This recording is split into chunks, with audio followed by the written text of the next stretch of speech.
Ek hoor dikwels, wat het geword van ons kinders? En ons daar het ons geluister, maar vandag se kinders het geen respek nie.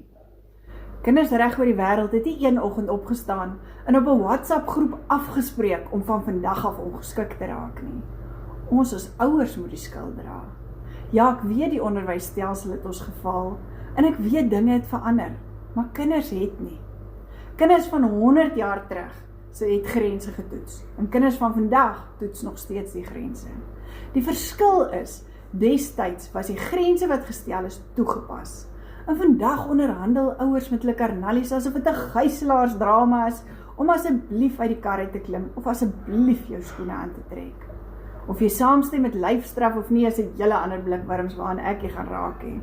Maar lyfstraf is glad nie ter sprake om grense toe te pas nie.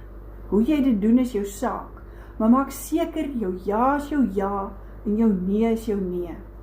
In die ou dae het ons respek geleer van groot mense wat geen toleransie vir disrespek gehad het nie.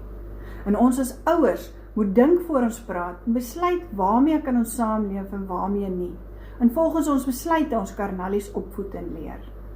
Maar as onderwyseres kan ek vir jou met sekerheid sê, dat die karnallies in my klas, wat die meeste selfvertroue het, presies weet waar die grense lê.